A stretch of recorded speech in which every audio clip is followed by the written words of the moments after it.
Good evening. First of all, I'd like to thank Manila Bulletin, Dr. Emilio Yap, for their support in this pandemic. Manila Bulletin has really been a great supporter on all the efforts we were doing to create awareness on areas that we needed public support. Without Manila Bulletin and the rest of the media community, I don't think we would have reached this level today. The Uplift Award means a lot. When I took this role as an advisor to the President for Entrepreneurship, which is basically focused on micro, small, and medium enterprise, I felt that for us to succeed as a nation, we have to improve the lives of our people, taking them away from poverty and creating prosperity for every Filipino out there. When the pandemic hit, I decided to rethink the role I was doing. Because of all the lockdowns, especially in the first months, that created tremendous turmoil in the entire business sector, and nobody was spared. Not even the large corporations were spared.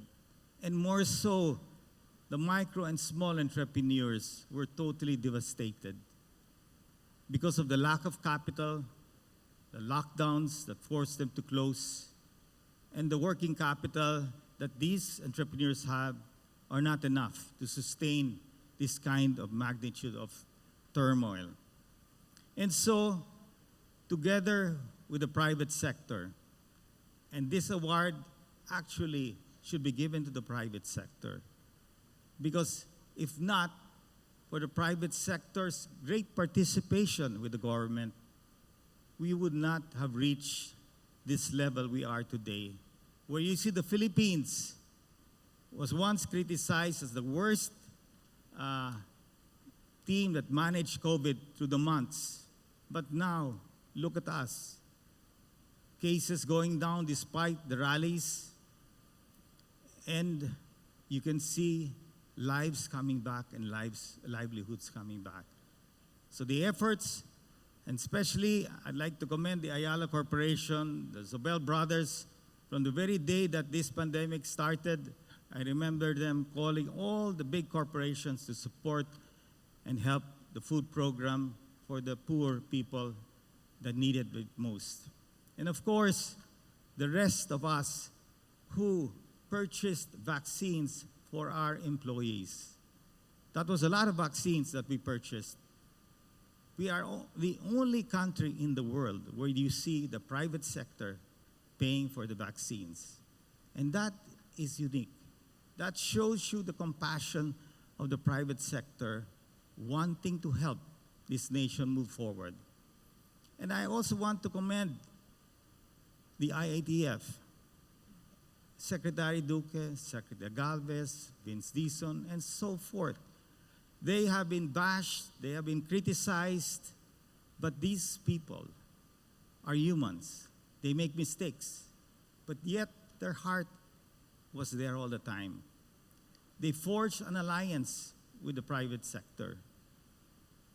Ayala supported the T3 program. GoNegosyo created its town hall events to harness and improve the teamwork between the private sector and the public sector.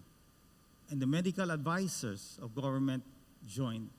And so that success has been achieved because of great teamwork between the private sector and the public sector.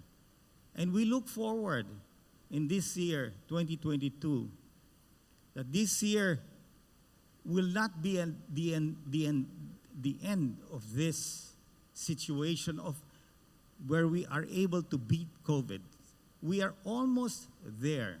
And I hope that we don't see these vaccines, there's 27 million vaccines expiring.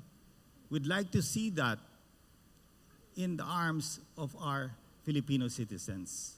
Then we can rest assured that with the booster shots taken by our people this year, our economy, which is doing very well despite the Russian-Ukraine crisis, will continue to do well and especially help accelerate the growth of our micro, small, and medium enterprises.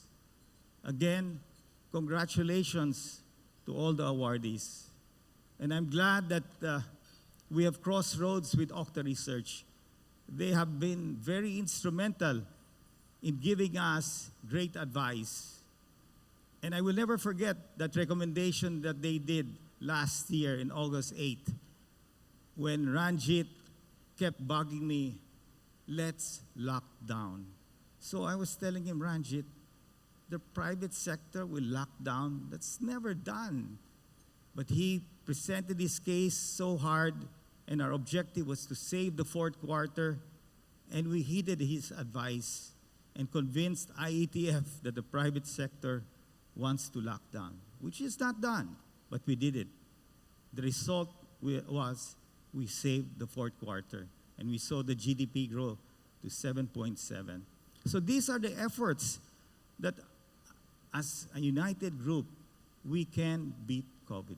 We are on the way of succeeding, and I hope this year, 2022, will even be a much better year for everyone, so we truly can uplift the lives of many of our poor people in our country. Thank you. Congratulations.